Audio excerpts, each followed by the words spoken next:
Катя!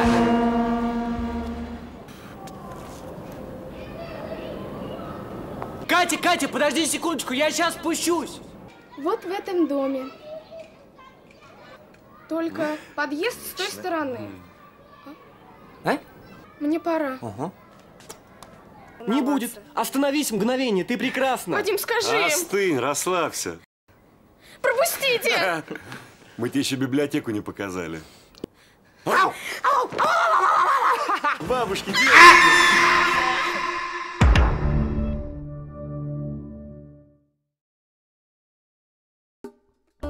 Film dimulai dengan memperlihatkan seorang gadis berusia 20 tahun yang bernama Katia. Diketahui, Katia ini tidak memiliki ayah alias seorang yatim. Dan sekarang ia tinggal di sebuah desa kecil bersama kakeknya yang bernama Ivan. Sedangkan ibu Katia sendiri sudah menikah lagi yang sekarang mengikuti suami barunya tinggal di luar kota. Sang kakek yaitu Ivan, rupanya dia adalah seorang veteran Perang Dunia Kedua yang kini sedang menikmati masa pensiunnya. Terlihat saat itu dia pun sedang berkumpul dengan bapak-bapak di sana untuk bertanding catur. Шах. Вот так. Погоди. Di lingkungan yang sama ada 3 orang pemuda. 3 orang pemuda itu cukup pegadulan dan seringkali menggoda gadis-gadis di sana. Terbukti saat Katia melewati apartemen mereka, di sini Katia pun dipanggil dan diminta untuk menunggu sebentar. Diketahui 2 orang dari mereka ini rupanya teman sekolah Katia. Saat 2 orang itu turun menghampiri Katia, di sini mereka tiba-tiba mengajak Katia untuk mampir sebentar ke apartemennya. Awalnya Katia menolak. Akan tetapi, kedua temannya itu langsung menjelaskan bahwa hari ini adalah hari ulang tahun sahabat mereka yang bernama Daniel, yang mana mereka kini sedang mengadakan pesta di apartemennya. Dengan begitu, karena tidak enak, Katia pun akhirnya bersedia untuk mampir ke atas sana. Ketika sudah di dalam, Katia cukup terkejut melihat banyak botol alkohol di atas meja. Di sini, Daniel pun langsung menuangkan minumannya untuk disuguhkan kepada Katia.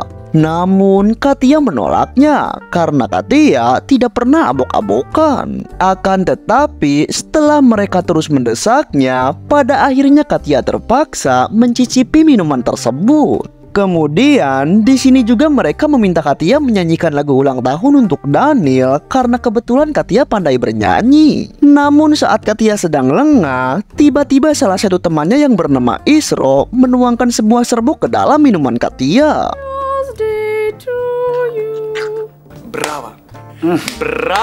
Bravo. Tak lama kemudian, kepala Katia tiba-tiba merasa pusing dan mual. Lantas, Katia pun meminta izin untuk ke toilet.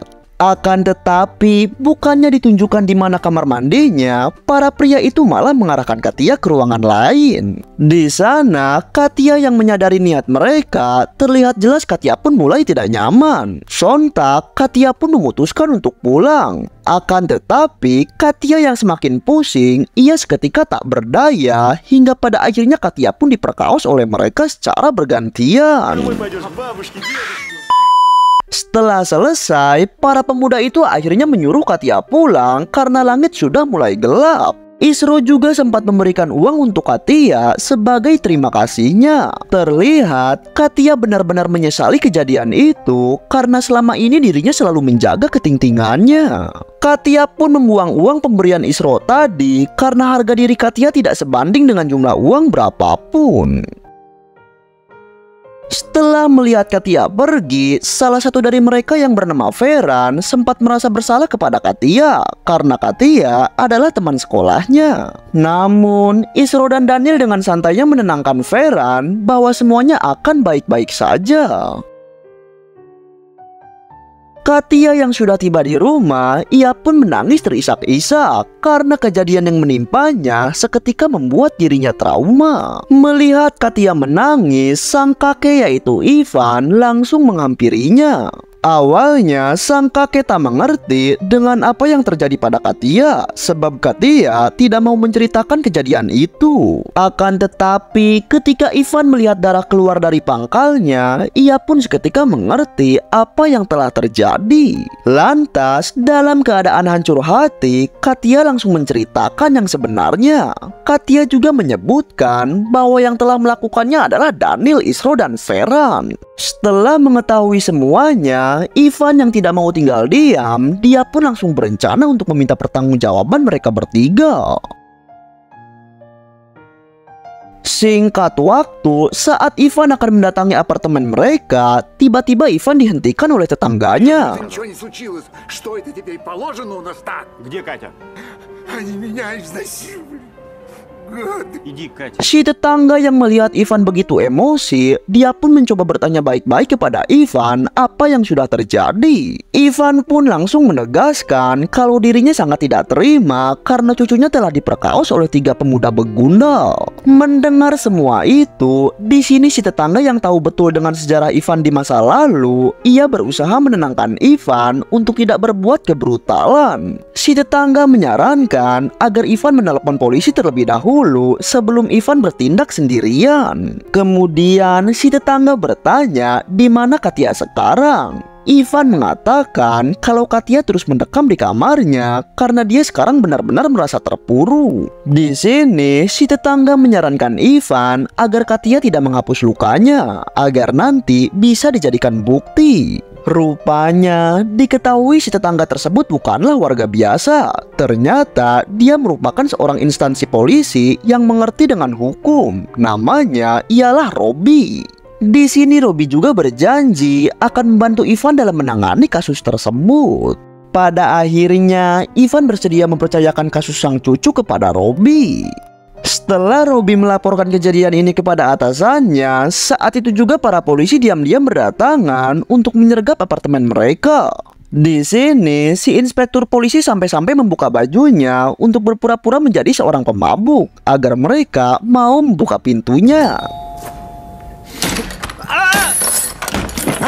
Setelah membekuk mereka bertiga, pada awalnya para pelaku bersikeras bahwa mereka tidak melakukan kesalahan. Bahkan Ferran mencoba mengancam dan menggertak polisi dengan mengatakan kalau ia adalah anak seorang kolonel. Akan tetapi si inspektur tidak peduli karena hukum harus tetap ditegakkan. Setelah itu, para polisi menemukan sebuah kain yang masih ada bercak darah, sehingga para begundal ini sudah tidak bisa lagi mengelak atas perbuatannya. Saat mereka akan dibawa ke kantor polisi, tiba-tiba sang kolonel polisi datang. Di sana, si kolonel tiba-tiba meminta untuk menghentikan penangkapan ini, yang ternyata si kolonel ini rupanya adalah ayah Ferran. Ayah Ferran juga mengiming-imingi sejumlah uang kepada si inspektur polisi agar dia tidak melanjutkan penangkapan tersebut. Namun sayangnya permintaan itu ditolak dengan tegas. Ferran, Daniel, dan Isro tetap akan dibawa ke kantor polisi untuk mempertanggungjawabkan perbuatannya. Hingga ayah Ferran kembali merayu si inspektur dan para polisi yang bersangkutan dalam penangkapan ini dengan menjanjikan uang dan naik jabatan. Mendengar kata uang, para polisi yang lain seketika akhirnya setuju hingga si inspektur pun mengikutinya. Dan ketiga pemuda itu akhirnya hanya diberi arahan dan tidak jadi dibawa ke kantor polisi. Ты им станешь. Я тебе обещаю. Да это вешалка. Это Катя вешалка. Постараюсь. Пиши частуху. Di tempat lain, Ivan sendiri terlihat masih menunggu perkembangan kasus Katia. Namun Ivan yang baru terbangun terkejut ketika mencari Katia tidak ada di kamarnya. Rupanya Katia sedang mendekam di kamar mandi yang kini terlihat semakin stres. Ditambah Katia merasa mual-mual yang membuat dirinya seketika takut akan hamil dari seorang lelaki yang tidak diketahui mana bapak aslinya. Ivan yang merasa kasihan pada cucunya pun mencoba memanggil dokter psikiater untuk mengecek kejiwaan Katia karena Ivan takut kalau Katia akan lupa diri dengan mengakhiri hidupnya. Namun setelah diperiksa oleh psikiater, si dokter menjelaskan kalau kejiwaan Katia baik-baik saja. Si dokter juga menyarankan Katia untuk tidak keluar rumah dulu demi bisa memulihkan mentalnya.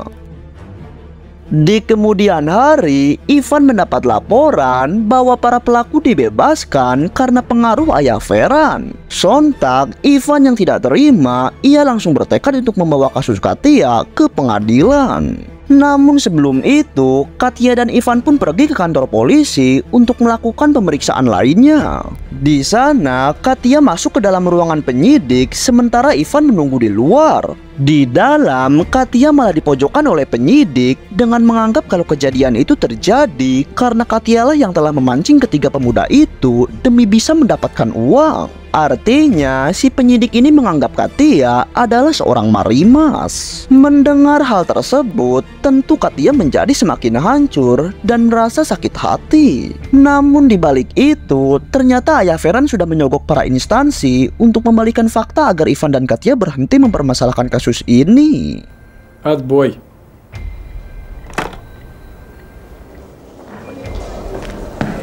Я могу идти? Обиделись. Ketika sudah di rumah, Ivan sangat kecewa kepada kepolisian. Sedangkan Katia semakin depresi, apalagi setelah Katia dipojokkan. Keesokan paginya, Ivan yang baru saja membeli sarapan di luar tak sengaja melihat ketiga pemuda itu yang sedang abok santai seperti tidak terjadi sesuatu. Di sini, Ivan yang terus menatap tajam ke arah mereka, sontak mereka pun bertanya-tanya kenapa kakek tua bangka ini menatapnya seperti itu. Karena rupanya mereka tidak mengetahui jika Ivan adalah kakek Katia. Singkat cerita, Ivan mendatangi kantor pengadilan berharap lembaga ini bisa membantu membereskan kasus cucunya. Ivan juga terlihat mengenakan seragam lengkap seorang marinir dengan berbagai emblem penghargaan yang pernah ia terima dulu. Ivan berharap dengan dia mengenakan seragam, pengadilan akan segan terhadapnya dan mau menghargainya sebagai pahlawan bangsa. Namun sayangnya harapan itu tidak sesuai dengan apa yang Ivan inginkan, karena ayah Veran yang memiliki jabatan sudah menyogok semua orang termasuk si hakim jaksa. Si hakim mengatakan kalau pihaknya tidak bisa melanjutkan kasus Katia karena sudah jelas menurut laporan Katia lah yang merayu pemuda itu untuk mendapatkan uang. Нужно получше воспитывать ваших. Вот явно. Ketika Ivan akan pergi, si hakim tiba-tiba mengatakan sebaiknya Ivan membesarkan cucunya dengan lebih baik dan menasehati cucunya untuk berhenti menjadi seorang marimas. Mendengar hal itu, jelas Ivan seketika murka. Ivan pun mengatakan kalau hakim jaksa lebih hina daripada pelacur karena dia telah menjual belikan keadilan dengan uang yang tidak seberapa. Setelah semua yang terjadi, dari sinilah Ivan merasa bahwa lembaga hukum tidak bisa diandalkan. Ivan akhirnya memutuskan untuk mengambil tindakan sendiri dan Ivan akan membuat keadilannya sendiri. Dalam langkah pertamanya, Ivan mendatangi kantor makelar untuk menjual kebunnya pada calo tanah. Tujuan Ivan menjual kebun tak lain untuk modalnya membeli perlengkapan senjata guna menuntaskan keadilannya. Красивая деревня, но дорога... Вот тут и родился. Singkat waktu, saat Ivan pulang ke rumah, Katia yang ketakutan, ia tiba-tiba langsung mengatakan kalau tadi ayah Veran datang meminta maaf, serta memberinya segepok uang. Mendengar hal itu, Ivan sangat marah karena harga diri cucunya tak sebanding dengan uang berapapun. Di sini, Ivan pun segera mendatangi kediaman ayah Veran lalu melemparkan uang tersebut tepat di mukanya. Ivan menegaskan kalau uang tidak bisa membeli semuanya. Di kemudian hari, Ivan pergi mendatangi pasar loak. Di sana, ia bertemu dengan salah seorang bandit penjual senjata angin. Di sini, Ivan mengatakan kalau ia ingin membeli senjata sungguhan. Lantas, Ivan dipertemukan dengan sekelompok orang yang selama ini menjual senjata ilegal. Ivan mengatakan kalau ia ingin membeli senjata sniper lengkap dengan teleskop, peredam, serta pelurunya. Да, с глушителем. Нет, батя, с пламя-гасителем. Setelah mendapat perlengkapan senjata yang dia inginkan, penjual itu pun memberi akses kepada Ivan ke sebuah ruangan untuk mencoba senjatanya. Para penjual sedikit meremehkan Ivan karena dari tampangnya Ivan seperti bapak-bapak biasa. Namun seketika mereka dibuat kaget sebab tembakan patwa ini tidak ada yang meleset. Готов? Mereka langsung tak menyangka dan berubah menjadi segan kepada Ivan karena takut burungnya juga ditembak.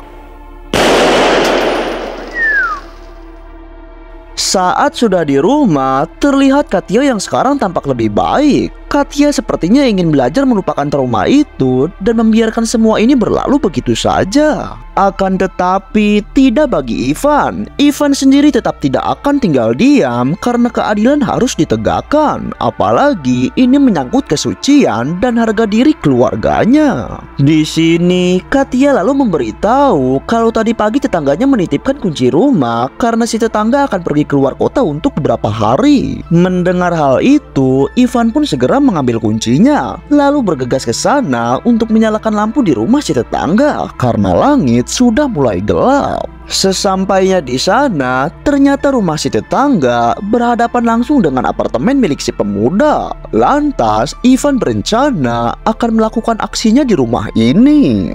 Saat Ivan kembali ke rumah, ternyata di sana ada Ibu Katya dengan suami barunya. Terlihat Ivan pun sangat merindukan keduanya sebab mereka sudah lama tidak pulang. Di sana juga Katya yang sudah lama tidak berjumpa ibunya, terlihat ia pun memeluk erat sang ibu. Katya pun tak lupa menceritakan semua kejadian yang menimpa dirinya belakangan ini. Dengan begitu, Ibu Katya menenangkan putrinya untuk melupakan apa yang telah terjadi dan kembali beraktivitas normal karena hidup harus menatap ke depan. Namun, di tengah kehangatan berkumpulnya keluarga itu, Ibu Katya tiba-tiba meminta uang kepada Ivan, apalagi ia tahu kalau Ivan baru saja menjual kebunnya. Lantas, Ivan kemudian menyadari jika dia kembali hanya untuk meminta warisan, bukan untuk putrinya. Tentu hal tersebut membuat Ivan kesal dan Ivan langsung mengusir Ibu Katya untuk pergi. Singkat waktu, di malam berikutnya, Ivan diam-diam membawa peralatan senjatanya ke rumah si tetangga untuk mempersiapkan aksinya esok hari. Hingga saat hari H, sambil menunggu kedatangan ketiga pemuda itu, Ivan berkumpul bersama bapak-bapak di sana sembari menontoni permainan catur agar tidak dicurigai. Tak lama, terlihat ketiga pemuda itu pun akhirnya datang ke apartemen. Lantas, Ivan segera pergi ke rumah si tetangga melalui jalan belakang. Setelah mengawasi mereka cukup lama, akhirnya Ivan menembak ke arah botol minuman yang saat itu disimpan di depan perkutut Daniel.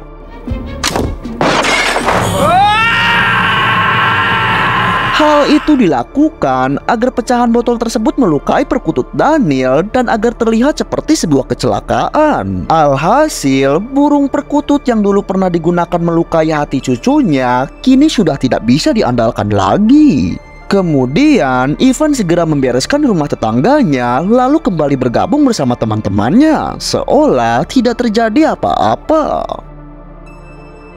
Singkatnya, setelah Daniel dibawa ke rumah sakit, ayah Feran akhirnya bertanya kepada Isro dan anaknya perihal kejadian itu. Ayah Feran bertanya-tanya apa yang sebenarnya telah terjadi. Namun sayangnya, Feran dan Isro juga kebingungan karena dia sama sekali tidak mendengar suara tembakan atau apapun, tapi tiba-tiba botol itu pecah yang seketika melukai burung Daniel. Mereka berasumsi mungkin ini salah Daniel sendiri yang tidak hati-hati dalam memegang botolnya sehingga menjadi pecah. Akan tetapi, ayah Feran yang merupakan kolonel polisi, ia langsung menduga kalau semua ini adalah ulah dari Ivan. Keesokan harinya, Ivan bertemu lagi dengan Robi, yaitu tetangganya yang merupakan seorang polisi. Ternyata saat itu Robi ditugaskan oleh atasannya untuk menyelidiki Ivan. Di sini Robi mengatakan kalau ia sangat berharap Ivan tidak ada kaitannya dengan kejadian Daniel kemarin. Singkat waktu, berhari-hari kemudian memperlihatkan Isro sedang berada di dalam mobilnya yang sepertinya hendak pergi. Mengetahui hal tersebut, Ivan langsung memanfaatkan kesempatan ini untuk kembali melakukan aksinya. Hingga ketika Isro memanaskan mobilnya sembari menyetel musik yang keras, tiba-tiba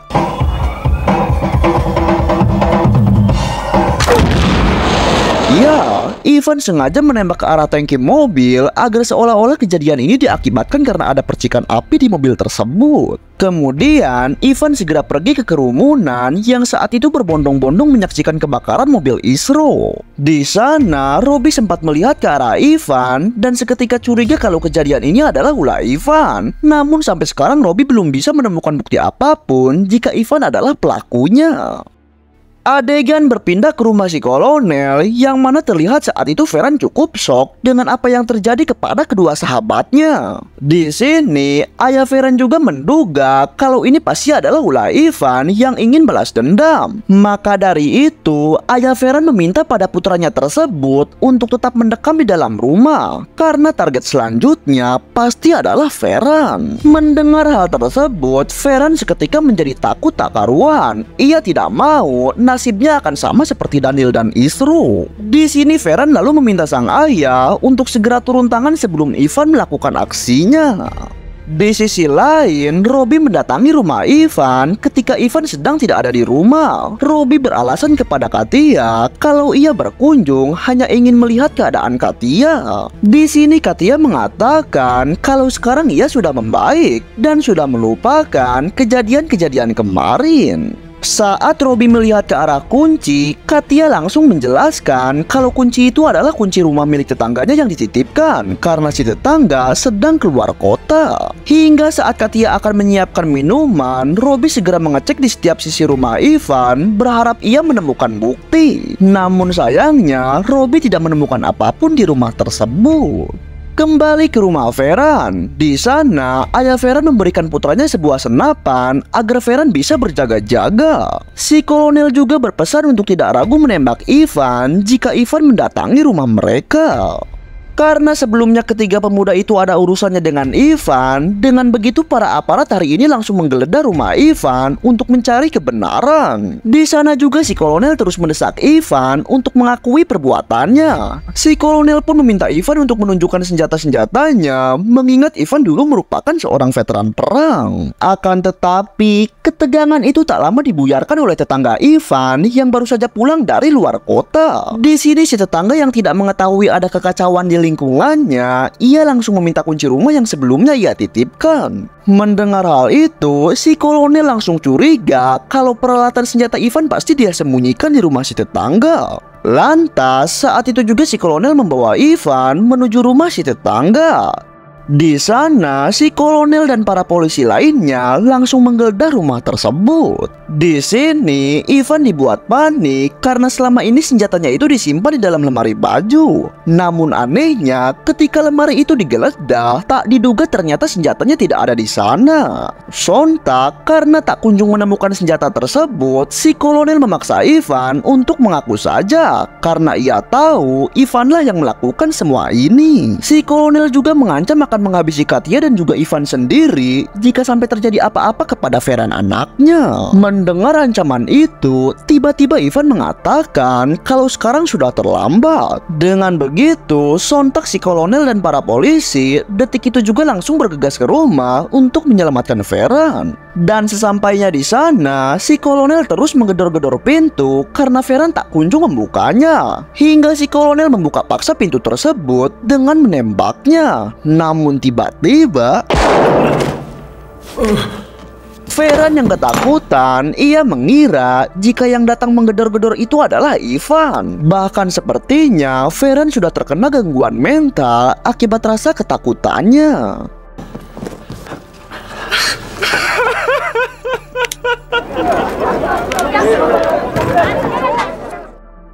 Singkat waktu, setelah semuanya diamankan dan pelaku pembantaian ini juga belum terungkap, Ivan tiba-tiba dibawa masuk ke halaman rumah Robi. Di sini terungkap kalau yang memindahkan senjata Ivan dari rumah si tetangga adalah Robi waktu kemarin. Robi sebenarnya mengambil kunci si tetangga dan sorenya Robi mengembalikan lagi kunci tersebut. Namun Robi sadar kalau Ivan hanya ingin mencari keadilan untuk cucunya. Hingga akhirnya Robi pun tergerak hatinya dan memutuskan untuk membantu Ivan. Tamat. Bagaimana menurut kalian? Oke, kita akhiri untuk video kali ini. Adios. Kamsahamnida.